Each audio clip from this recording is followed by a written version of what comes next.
Merci Seigneur Jésus-Christ de nous avoir donné une chaîne de l'excellence. Original Nel Coil, GGTV.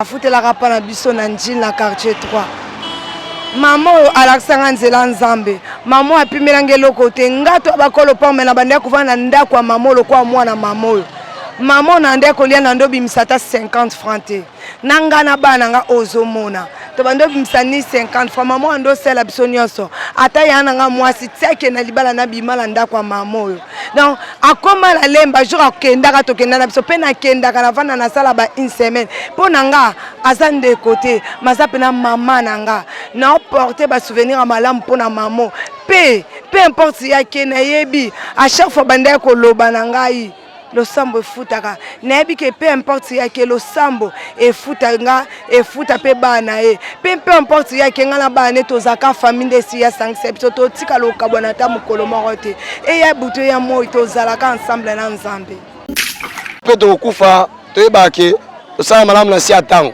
parce que liwa mama bébé azalaki mama moko tabita pe azalaki femme accueillante ayeba ko yamba bato donc na nyoso to ko loba Dieu bon nzambe na zolokumu aya mamoni monene na kimia pe bolamo nyoso mama bébé asali na si atango ebota na bana na ye na bakoko na ye. Ici à nous un cordon lumière au wapitou la matanga parce que tu coupé vraiment maman Alphonsine Kapelimba cordon mes condoléances. Ouais, merci vraiment Diego le mignon vraiment tout ça là qui n'a bino na butu na moni pe na temps toujours tout ça nous toujours les longo donc merci malobété ayo réponse c'est un voilà ils ont ça passe vraiment qu'on perd des maman le la maman Alphonsine d'abord par souvenir ni au garder pour la maman PSP au partager des moments la maman qui est dans sa vie. Oui, vraiment, parce que venir ici, belé, maman, il s'appelle maman Alphonsine, mais banner bien maman bébé. Donc, comme on appelle ça qui est maman bébé, donc il a n'engagé pas n'engagé là. Là qui mutumo moneka toujours que lemba mutumo malembe mutumo kimia donc comme maman bébé donc azaki peut faire quoi bébé donc na forme na hier magada ki mokolo okomona comportement quoi moi maman bébé moko boime. C'est exceptionnel parce que tu as mérité parce que tu as moni vraiment ça vraiment depuis Boutou aux arrivés à gauche droite bah tous les lots bazo loba qui bazo beaucoup famille surtout bah au bassin la nzambe ni bah beaucoup famille est-ce que nzambe bazo benda bango to ezaki makambo yo yara mingi satan côté vraiment mingi na moki. Bon, Dieu les millions, je pense dans le Bayolo, moi-même la Bible nous dit il y a des hommes au bazo couf avec Christ. Donc comme on a maman et liwana et qu'on peut s'habiller passe les lots. Parce que avec homme cher na biso atiki biso kofi mais ça va aussi nous interpeller biso to tikali pourquoi parce que ma beba daki mutu moko boye mamoko ya mabondeli yango ba lobiso ko kufi ba koyeba oyo zalaki na ula liwa mama bebe to moni ba voisin lo lenge baza kolela donc ba voisin olengi bazolia non na mtena mona bongo lokola bata famille moko ya kati lokola bandeko ba cousine OK non mais bazaka simple ba voisin mais kolela bango ça ninga passe na mutima yango donc kolela bango nzamba za komona yango misala malamu ya saraki na mokili yango na pe donc to moni yango lobby na vie mortuelle c'est pour ça dans la vie il faut faire toujours du bien nyo surtout zo mona oza nango ekotikala c'est pour cela maman bébé tellement comprenant que loko wana avec un jour akotika bana un jour akotika ndaku un jour akotika lopango yango moni à se comporter que loko la Christ ndenga baki doka to se comporter na mabile donc le message que pour nous aussi de tikali ça nous fait douleur kotika bana atiki bana basi mais malgré nous devons toujours rendre toujours grâce à Dieu parce que nous sommes moi les pourquoi juillet parce que alors la vérité avec ma bonne lina kotika ita kufa il faut te garder mais nzambe ndenga tiki akende donc ça nous rappelle que nzambe aza au-dessus de toutes les choses donc c'est un peu ça on a famille Kapelimba au peut être cher na bango. Voilà, moment que ça toujours quand même famille Kapelimba vraiment je suis toujours au cœur avec vous. Ça nous fait aussi du mal parce que nous avons na kata famille parce que na yebi famille libo vraiment très bien et nous on sait na famille toujours boza toujours makasi surtout ba basa mine étranger boza toujours makasi parce que bino boza kuna biso toza pe musika na bino. Donc ce qui passe ces amis bino kuna mutako conseiller bino azate par rapport na biso koto. Donc yango donc to senga na bino boza toujours makasi nzambe pas toujours na bino famille. Donc c'est un peu ça comme message. Dire que c'est pourquoi j'ai dit, la Bible dit dans Mokanda Job que l'homme n'est pas le maître de son souffle de vie. même toi, même moi, Dieu va décider. Je parle de la décision divine.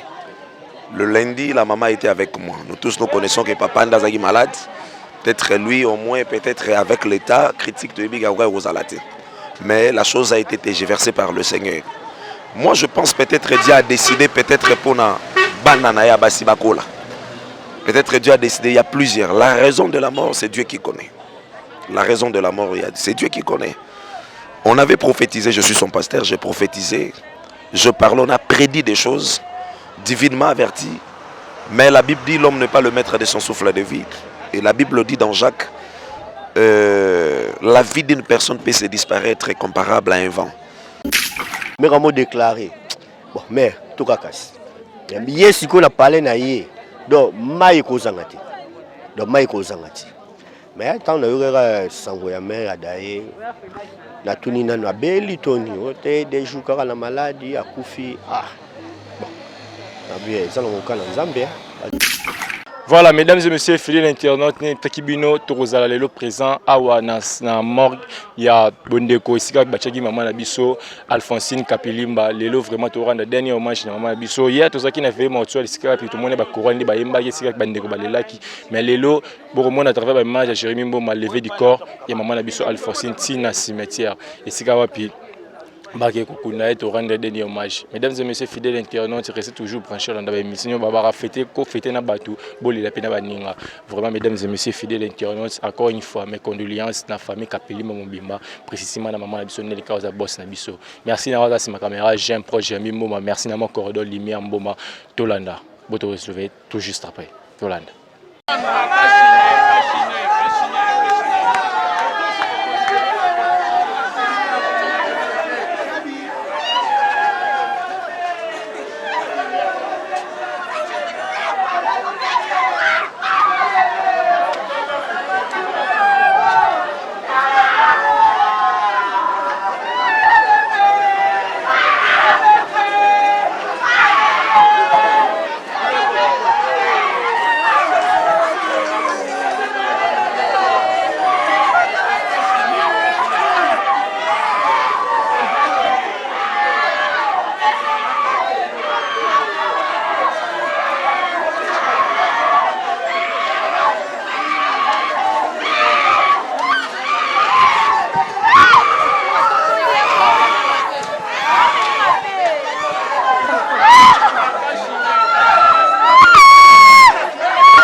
Hier soir, Lelo Toza sorti à corps Yamouan Bisso, Alphonsine Kapelimba, à 2 ans à Saint-Joseph, précisément à la morgue.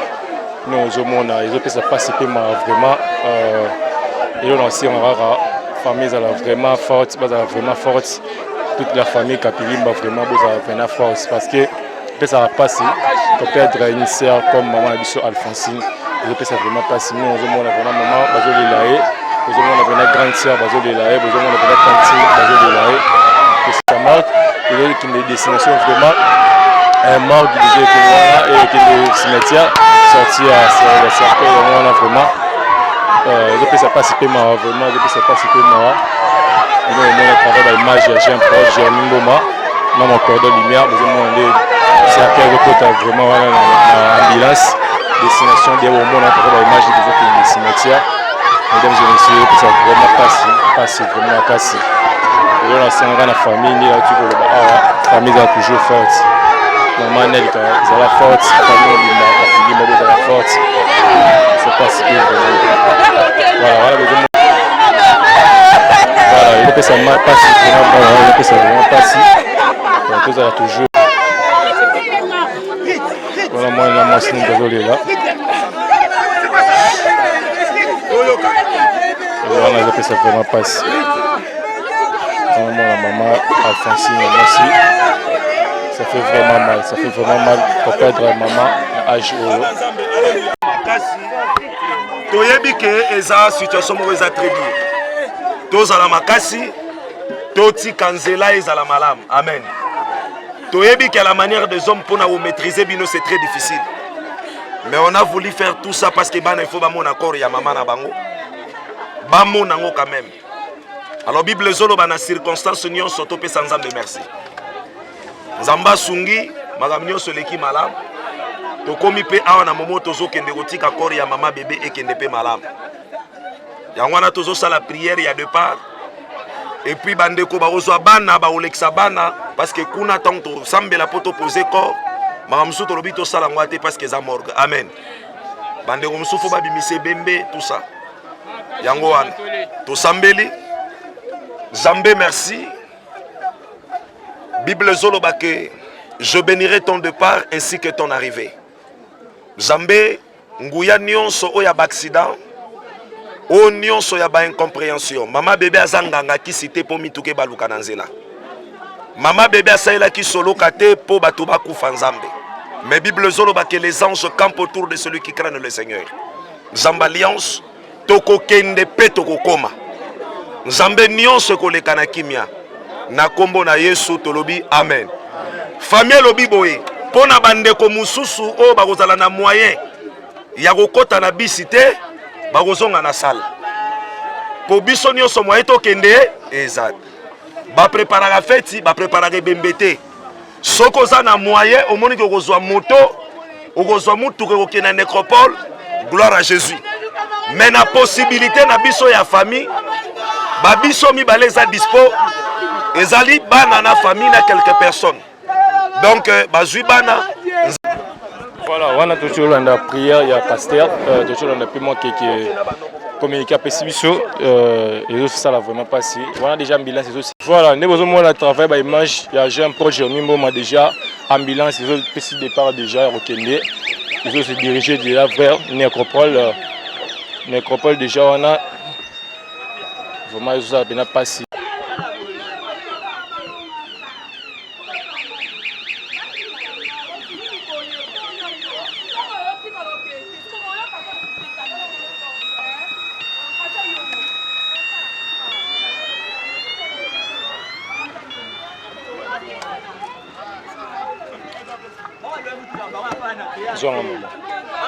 Voilà, mesdames et messieurs, fidèles internautes, nous avons un départ, il y a ambulance, il qui est vraiment vers morgue, il y a vers cimetière, plutôt il y a nécropole. Mesdames et messieurs, nous sommes toujours la famille Kapilimba, vous êtes toujours forte. Précisément, maman Nabiso, boss Nabiso, maman Nelika, peut-être une grande sœur, le coup la maman Nabiso Alphonsine, et d'autres ça passe plus mal. Voilà, tout ce qui est là, j'ai un petit na cimetière qu'on soit par image, ni maman ceci passé parce qu'il y a tout ce qui n'a veillé mortuel, et puis qui n'a la lemba termine sur ana esika wapi te pesa ki mama esika wapi bomona ki ndenge korale yemba esika bomona ndi mama bandeko ba mama baleli mama biso Alphonsine zo pesa vraiment pas na pesa toujours encore une fois mes condoléances na bana nyonso ya mama Alphonsine pourquoi pas bandeko tout pourquoi pas baleki nyonso boza toujours fort bolanda ba image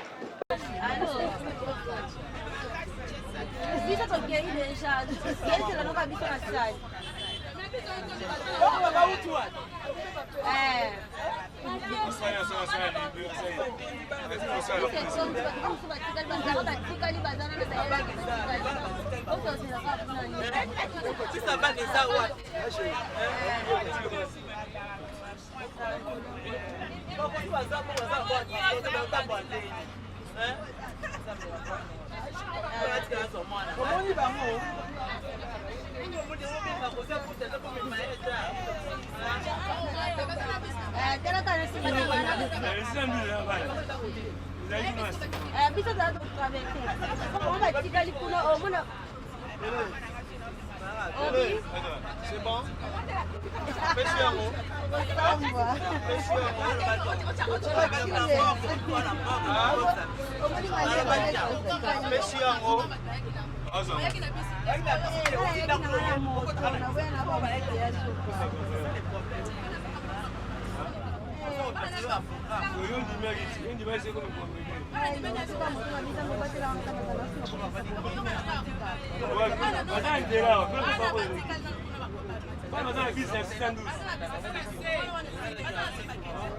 Sio tu wasala ndenge nini?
Gracias.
Voilà, mesdames et messieurs, à tous en télé, c'est quand Pitoro Tchako et moi, Nabiso Alphonsine Kapilimba, tous en papa. Bonjour papa. Bonjour. Mes condoléances papa. Batbala Nabiso partout dans le monde, tu es bien que tu es père de maman Nabiso Alphonsine Kapilimba. Un mot d'abord et puis ce petit Nabiso va souvenir ni regarder pour la maman.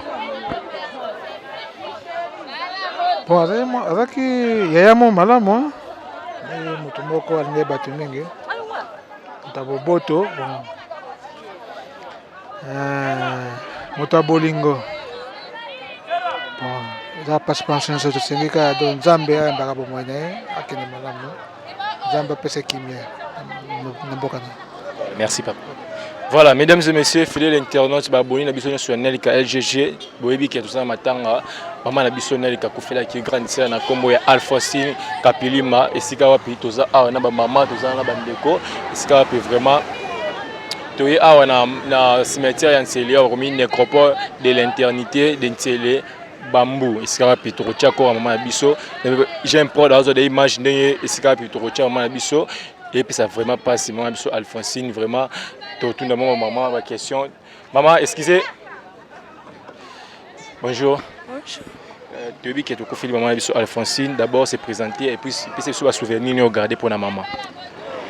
Bonjour nga kombo nanga Sandrine Diambouila maman bébé aza vraiment maman pour nanga aza maman mon to vanene malamu afutela pa na biso na njil na quartier 3.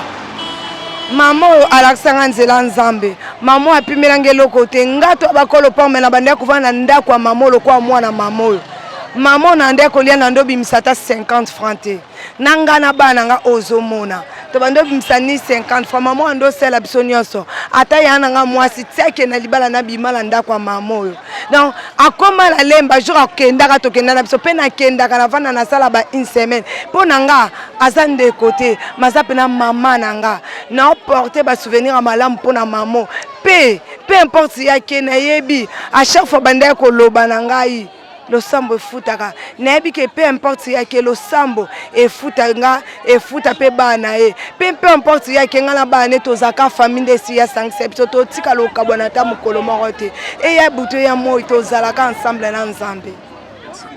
Voilà, mesdames et messieurs, fidèles internautes, maman Alphonsine Alexia Batunzela Nzam.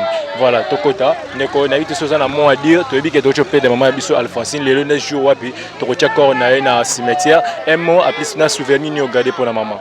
Ah, et yo koloba, tu as fait les besoins de merci. Pour ça mettre à taper à circonstance, il y a un maître et nyonso, on a vu ce bateau, on est là ça raté. Et n'a pas souvenir belé pour la maman bébé. N'a pas souvenir belé pour la maman bébé parce que eh ben non, tout d'abord qu'on respecte les hommes de Dieu. Tant qu'il n'a pas de défaillé, avec un respect belé, eh ben pendant qu'on respecte basala nzambe en plus, eh ben qui kolinga nzambe mingi. Alinga ki pena nzambe mingi, pe abande ko enseigner bana mingi, balanda mingi nzela nzambe. et azaki na nzembo ne minga wana koyemba ke le sambo efutaka et ekolobisa biso bato totikali na si atango toyeba kobanga nzambe et liwa ya mama bébé et enseigner biso quelque chose un jour peut tokufa toyeba ke tosala malamu na si atango parce que liwa ya mama bébé azalaki mama moko tabita pe azalaki femme accueillante ayeba koyamba bato donc na nyonso tokoki koloba die bon nzambe na zo lokumu aya mamoni monene na kimia pe bolamu nyonso mama bébé asali na si atango ebota na bana na ye na bakoko na ye malgré komona libala ya bana na ye te mais bolamu na ye atikali kosala na si atango ebota na bana na ye nzambe wana ayamba molimo na ye na kimia apema penene esika oyo bato bakendaka ya kimia bato basali nzambe na ndenge malamu nzambe pe ayamba molimo na ye donc kimia pene ezala na bana nzambe abatela bana apesa bango kimia apesa bango bolingo oh Jésus-Christ est notre consolateur a consolé bana a fait que papa pe atikali nzambe apesa makasi apesa vie molai. Merci beaucoup. Voilà, mesdames et messieurs fidèles internautes, on a toujours quatre nangam pour continuer sur son dit de bino nyoso ezala filmé par Jérémy Mbrod. Encore une fois mes condoléances à toute la famille.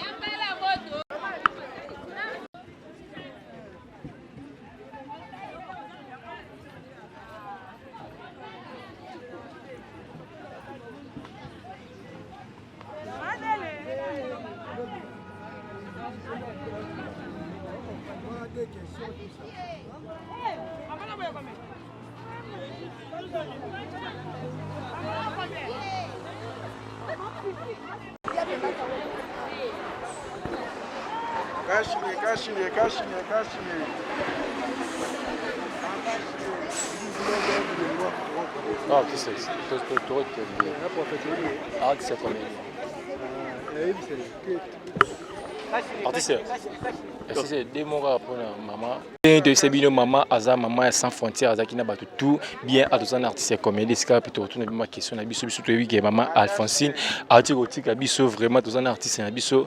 Bonjour artiste. Ouais bonjour. Artiste ton moni présence na awa te habité Aza qui n'a pas relation ni na maman Nabiso Alphonsine ou artiste Nabiso. Ouais Aza qui maman moko na yeba kiye, tu vois na venir moko. Bon ouais la mingi ba mai. Le place de toka mai. Biso na mai bi mara penza nzati le place to toka mai do biso nyoto se retrouver wana mususu ngana na biloko ebele na otoka ngona bayi pa ina biloko ne ebele mona tsona talike ngapi na toka déjà moi mingi mais comment déclarer bon mais toka kasi yesi ko na parler na ye do mai ko zangati do mai ko zangati mais tant na yura sango ya mère adaye na tunina na beli toni ote des jours kaka la maladie akufi ah bon na bien ça le cas na Zambie nzamba zora lokumu voilà attaque artiste eloni ko loba na batu bala na biso partout dans le monde c'est liwa batu pinde wa kufa mikolo fort batu mazo bazo beza nous payer musu bazo bagiza que tant de la fin ye attaque bino be ba pandisango de bo pantara sango autrement na ba art na bino eloni ko loba. Bon, pour l'angle on a ça normal. Ceux qui va dire que Nicolas va beaucoup faire belé, n'engo to le bala. Ngala on a normal. So muta ku faire ça normal, na place que to raisonnable mabe so pende anything. Bon, quelque part peut to compter belé na mokili yango hein. Monsieur ba diminuer nanu. Comprendre? Mais n'enga mabete. To compter belé, monsieur peut ba diminuer nanu. Mais donc monsieur peut lever cause après yanga na pété. Comprendre? Donc to compter belé na mokili. Soko keyi bosso zaika na comment ça s'appelle Okingasani o chango bato basala ke belé mais comment on partout bato e belé parce que bato belé wana kaka to dimna rapena na nenga mabete to dimna nan. Voilà, merci artiste. Derrière. Voilà, mesdames et messieurs, fidèles internautes, tu vois tout ko interviewer artiste to continuer to landa. Bon on attend faire j'ai un prod ba image na.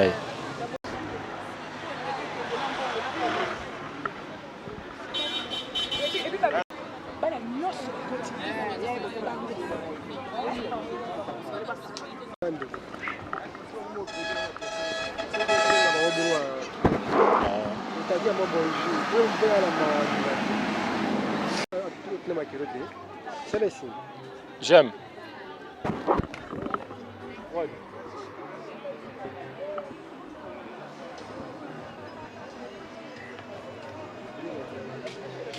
Si à un cordon lumière au Wapito, matin parce que tu coupé vraiment maman Alphonsine, Kapelimba, cordon mes condoléances. Ouais, merci vraiment Diego les mignons, vraiment tout ça là qui n'a bino na butu na moni pe na temps toujours tout ça nous toujours les longo donc merci malobété à yo réponse c'est un gars. Voilà, ils ont ça passe vraiment qu'on perd des mamans le la maman Alphonsine d'abord par souvenir ni au garder pour la maman PSP au partager des moments la maman qui est temps à qui en vie. Oui, vraiment, parce que venir ici, belé, maman, il s'appelle maman Alphonsine, mais banner ko benga maman bébé. Donc, comme on appelle ça qui est maman bébé, donc il a n'engé penga zaïlaki. Laki mutumo moneka toujours ko lemba lemba, mutumo malembe, mutumo ko kimia. Donc, comme maman bébé, donc azaki peut vraiment quoi bébé. Donc, il a forme na hier, magaza ki mokolo, au commun comportement quoi, moi maman bébé moko boime. Faut aussi c'est parce que tu as mérité parce que mon livre vraiment ça vraiment depuis Boutou aux arrivés à gauche droite batu lelo bazolo baki batu bazo kufa mingi surtout bao basa la nzambe ni bao kufa mingi est-ce que nzambe bazo benda bango to ezaki makambo yo yara mingi satan koti vraiment mingi na moki. Bon, Dieu les millions, je pense dans le Bayolo, moi même la Bible nous dit il y a des hommes au bazo kufa avec Christ. Donc comme on a maman be liwana ye et qu'on peut s'abuser passe lelo parce que avec homme cher na biso atiki biso kufi mais ça va aussi nous interpeller biso to tikali. Pourquoi? Parce que ma beba daki mutu moko boye mamoko ya mabondeli yanga ba lobiso ko kufi ba koye ba oyo zalaki na ula liwa mama bebe to moni ba voisin lo lenge baza ko lela. Donc ba voisin olingi bazolia non na mtena mona bongo lokola bata famille moko ya kati lokola bandeko ba cousine. OK non. Mais bazaka simple ba voisin mais kolela bango ça ninga passe na mutima yango donc kolela bango nzamba za komona yango misala malamu ya saraki na mokili yango na pe donc to moni yango lobby na vie mortuelle. C'est pour ça dans la vie il faut faire toujours du bien. Nyo aussi to zo mona oza nango ekotikala. C'est pour cela maman bébé tellement comprenant que le corona avec un jour à kotika bana un jour à kotika ndaku un jour à kotika lopango yango moni à se comporter que le la Christ ndenga baki donc to se comporter na mabili. Donc le message que pour nous aussi de tikali ça nous fait douleur kotika bana atiki bana basi mais malgré nous devons toujours rendre toujours grâce à Dieu parce que nous sommes moi les pourquoi juillet parce que alors la vérité avec ma bonne lina kotika ita kufa il faut te garder mais nzambe ndenga tiki akende donc ça nous rappelle que nzambe aza au-dessus de toutes les choses donc c'est un peu ça. On famille Kapelimba au peut être cher na bango.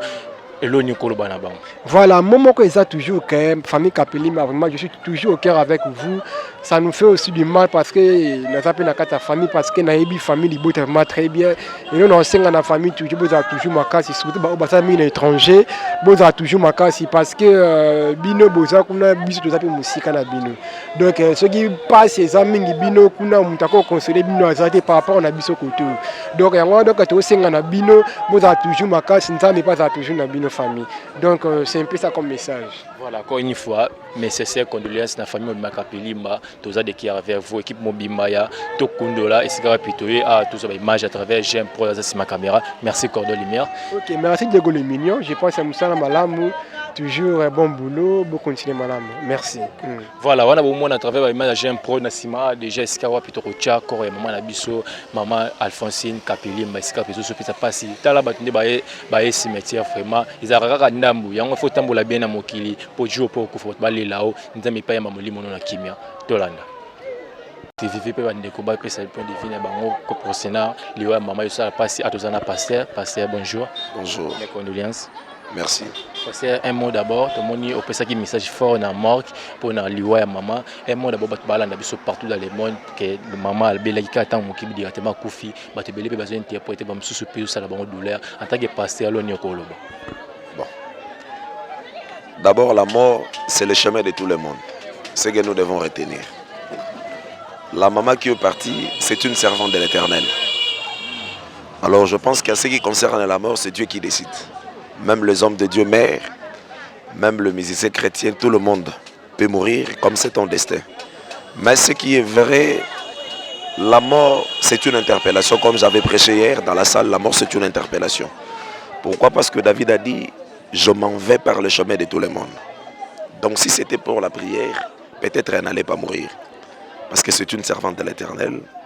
C'est aussi l'une de mes filles que je suis en train d'encadrer, l'une des mamans dans l'église. qu'on a toujours monté dans des montagnes ensemble, ici, là, partout. Bon, moi, je pense que Dieu nous a interpellés. Et Dieu nous a interpellés de cette mort de notre maman. Comment expliquer les lundis, et puis les mardis directement malaise et bandit, et puis mercredi, jeudi à Koufi? Bon, dire que c'est pourquoi j'ai dit, la Bible dit dans Mokanda Job que l'homme n'est pas le maître de son souffle de vie. Même toi, même moi, Dieu va décider. Je parle de la décision divine. Le lundi, la maman était avec moi. Nous tous nous connaissons que papa est malade.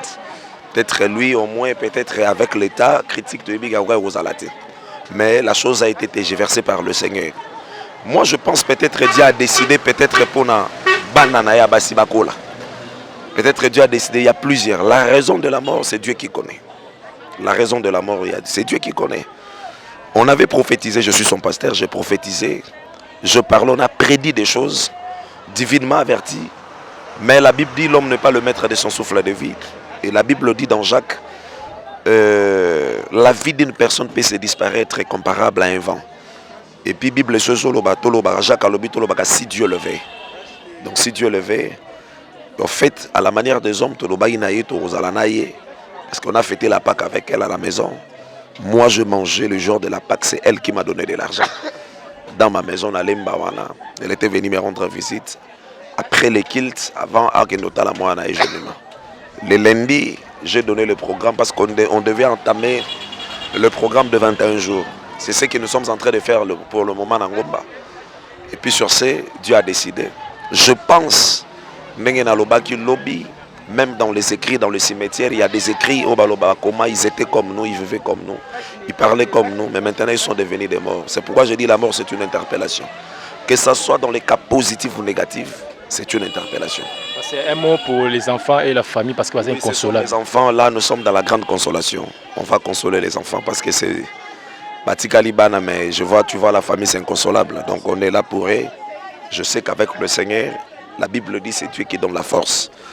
Avoir le Seigneur, c'est notre joie. Je pense qu'avec le Seigneur, Dieu va toujours garder. Il sait le pourquoi. Il est le maître des temps, le maître de toutes choses. Il sait, il va peut-être donner à Bernice la force, à Chimène, à Rita, à tout ce monde-là. Même celui qui est de l'autre côté là-bas, notre frère, Dieu va lui combler la force. Qu'il soit un homme, là où il est, qu'il soit vraiment un homme, c'est un homme de Dieu. Oui, ça peut parvenir avec beaucoup de douleur, mais au moins je le salue en passant. Zamba accompagné.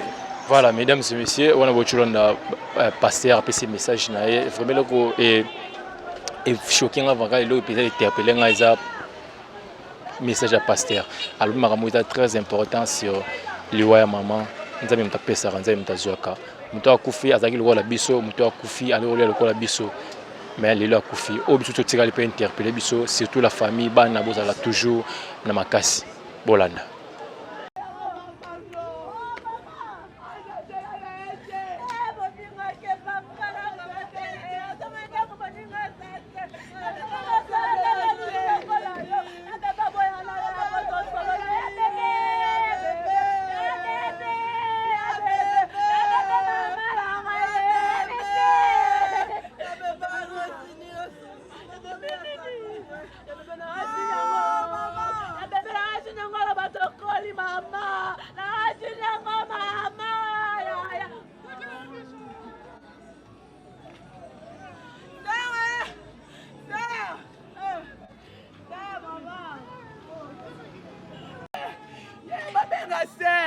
Nzambe langa mama, Nzambe, Nzambe mama.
vous plaît, est-ce que vous pouvez vous lever?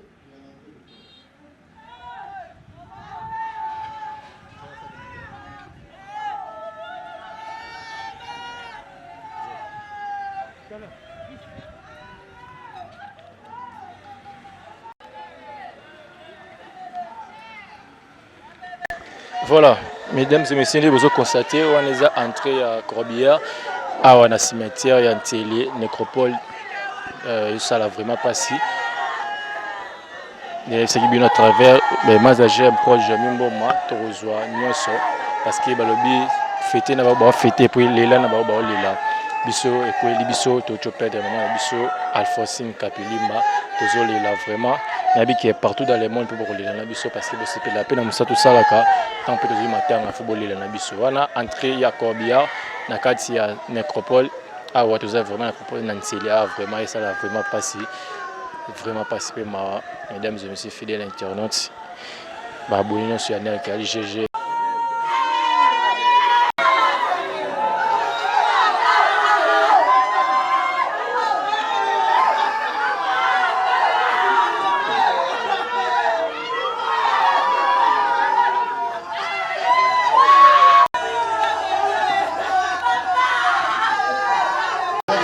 Asseyez-vous.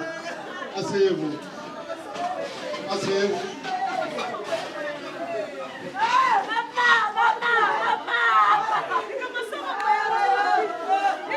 Bonjour à tous. Bonjour à tous. Bonjour à tous. Et moi-même, nous vous présentons nos sincères condoléances. La nécropole de Célébamba est un cimetière que nous voulons réellement paysager. Nous voulons que ce cadre soit non seulement un lieu d'animation, mais également un lieu de recueillement.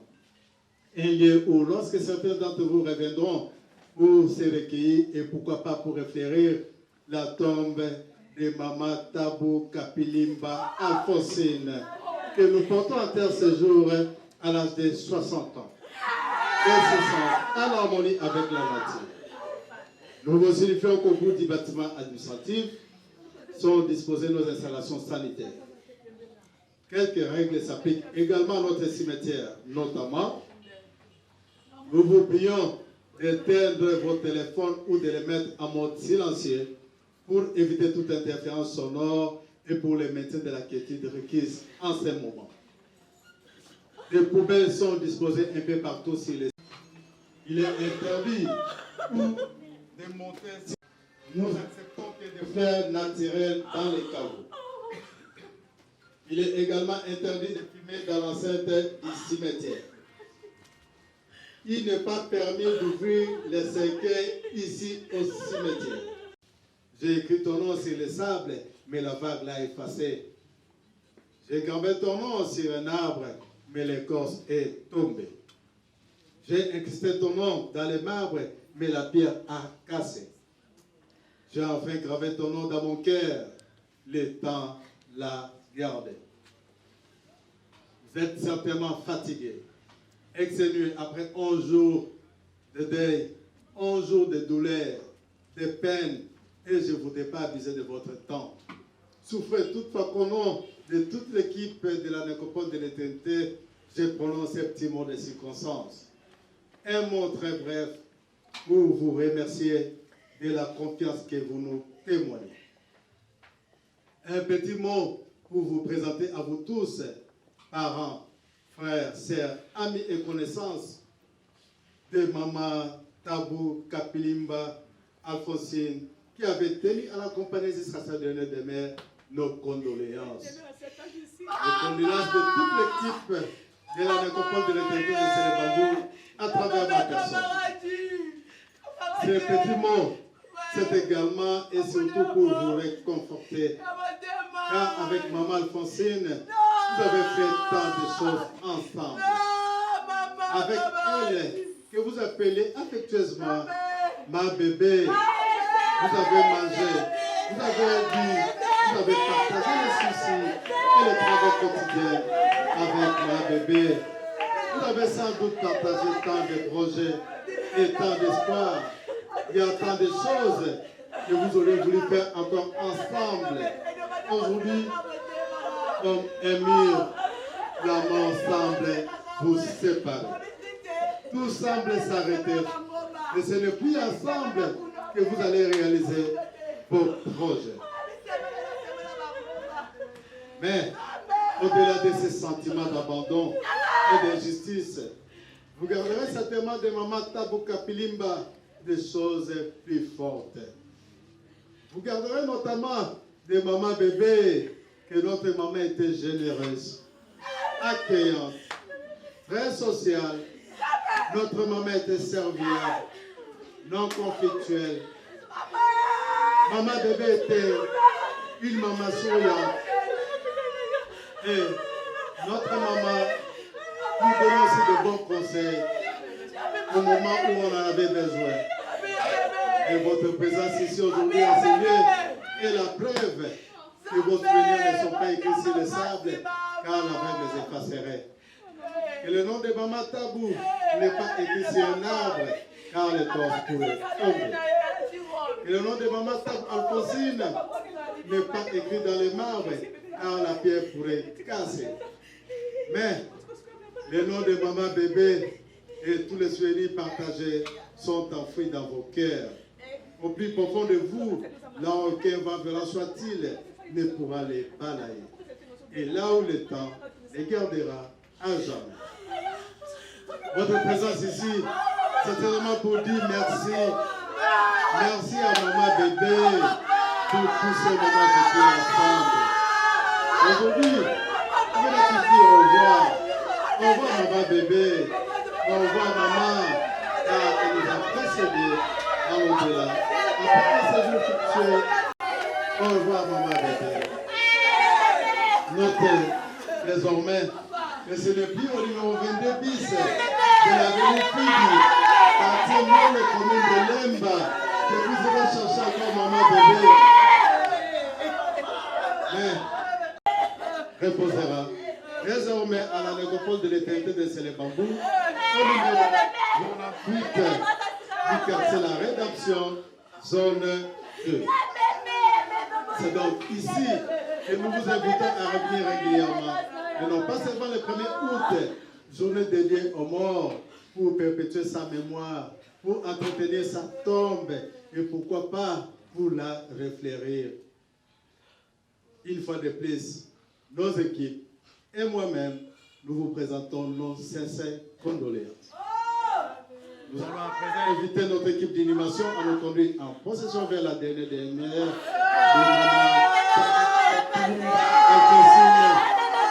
Bébé.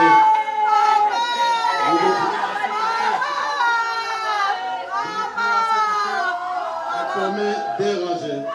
Derrière les cercueils, nous insistons sur le dérangé afin de faciliter la circulation de tous et également pour préserver nos espaces verts. Je vous en remercie. La baronne a nous le bota. Benda baro pembeni, benda pembeni.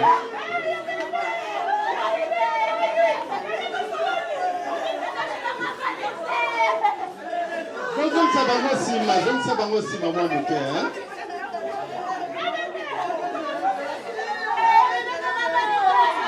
Chauffeur de marin. Chauffeur de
Voilà, voilà sorti, il y a cercueil na corbière, cigarapi.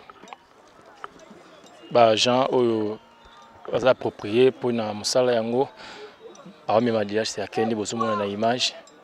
Vous avez un verre, les boulots ici, pour le moment, la biso, Alphonsine, Kapelimba. Vraiment, ça la passe.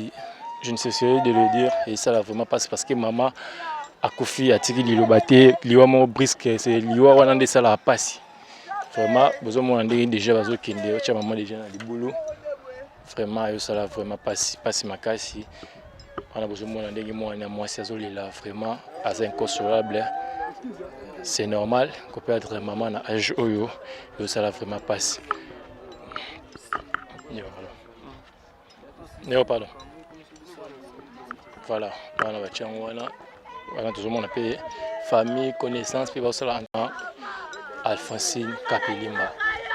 Ça la vraiment passé. Maman Tikibiso, maman le bétal de Lobaté, maman Koufina âge à 60 ans à Tikibiso.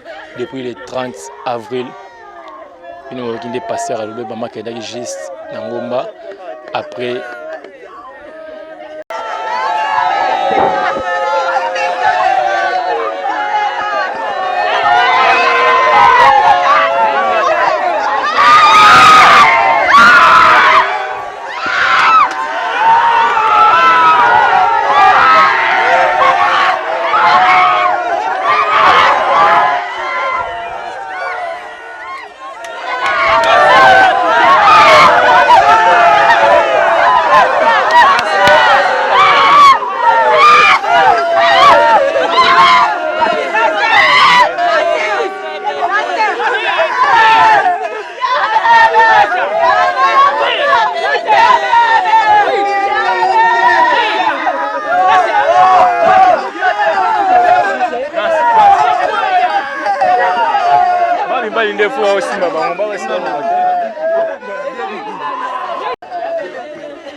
grâce aux une bonne chrétienne.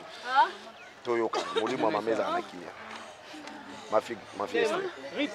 Élément. Amen. Amen. Donc je crois que tu peux supporter Caprice déjà quitter ce corps, mais cela n'empêche pas que tu sois un mot de la part de l'Éternel. Amen. C'est ici ndenge lobi to bandai côté ya nakati ya salle. Na ba cimetière ndenge bazo ba komaka que ils étaient comme nous, ils vivaient comme nous, ils parlaient comme nous. Mais maintenant, elle est devenue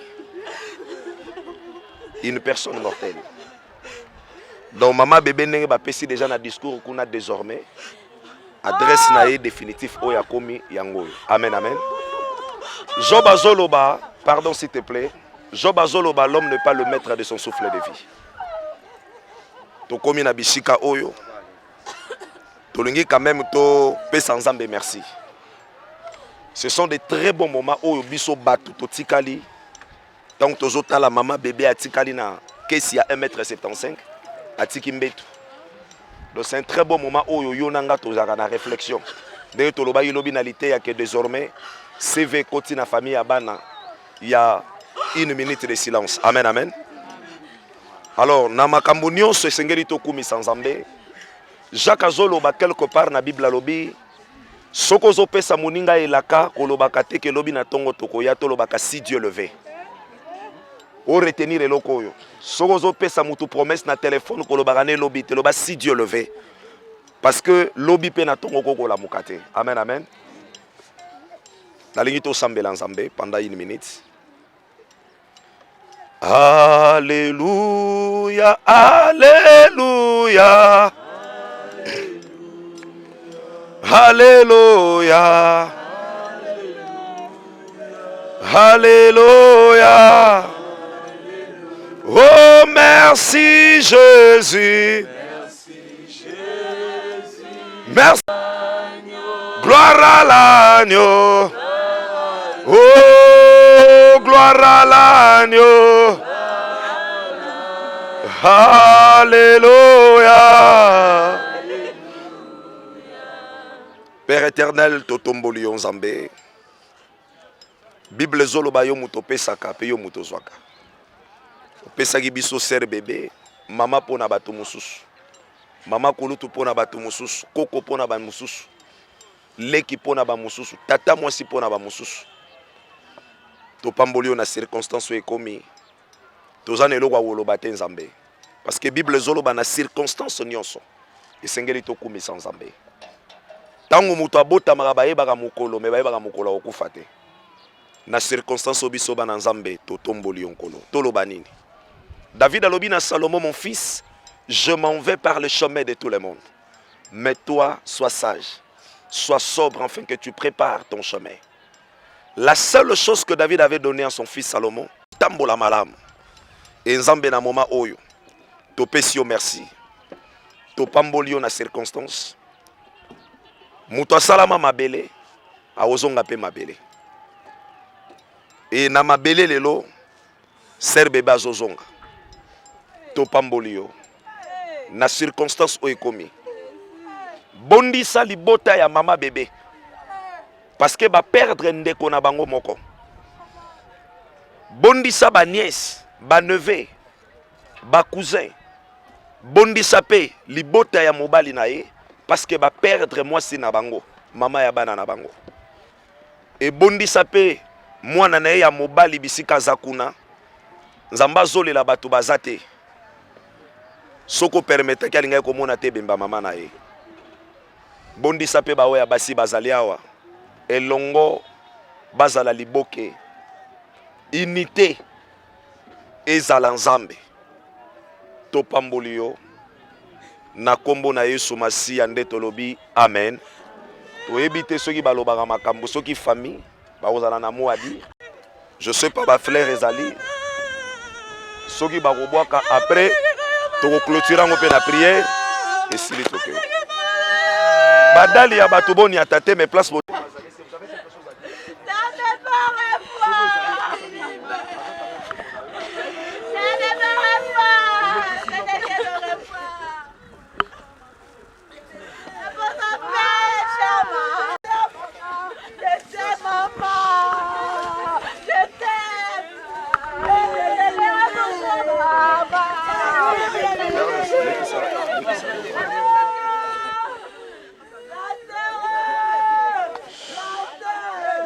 Batela nanu kimia toyo kanoko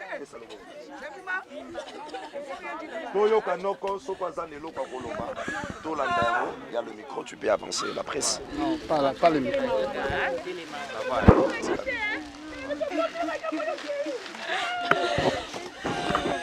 Ma sœur tokanaki mokolo oyo te biso tozalaki na elikaki mokolo ya dimanche tokokutana na réunion yo olonga kati na yango yaya bakutana réunion te toshuka bakutana réunion te yaya kei mama yaya kei na chefudo papa wala sa kei na chefudo na papa wala na chefudo atopela mini papa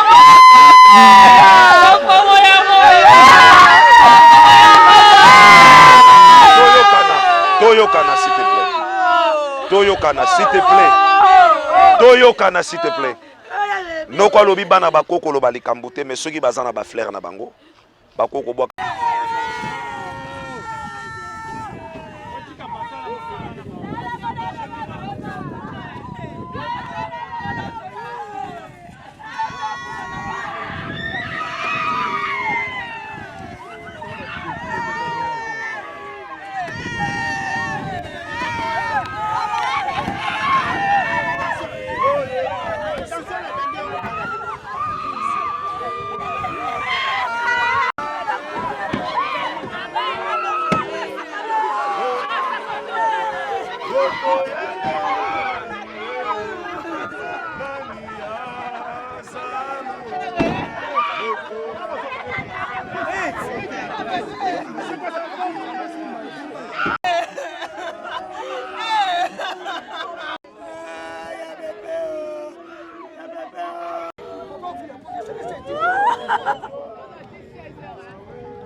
Voilà, mesdames et messieurs, fidèles internautes, abonnez notre chaîne LGG, nous vous constater, tout le cimetière ici, tout le tika, dans le dernier hommage, maman Abisso, Alfonsi, Kabilimba, à tous ceux qui vous voyez monter Zaki, pour un découp accompagner Abisso, dans le cimetière, tout Kaboula, on peut faire des consolations.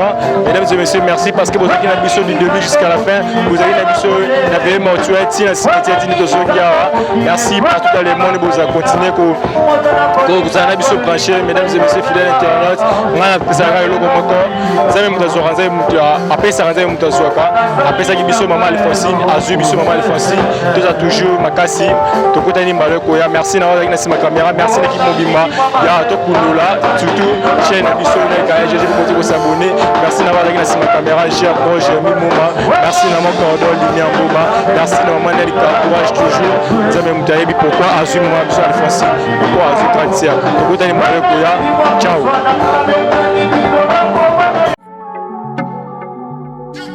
Merci Seigneur Jésus-Christ de nous avoir donné une chaîne de l'excellence. Original Nel, Kyle, GGTV.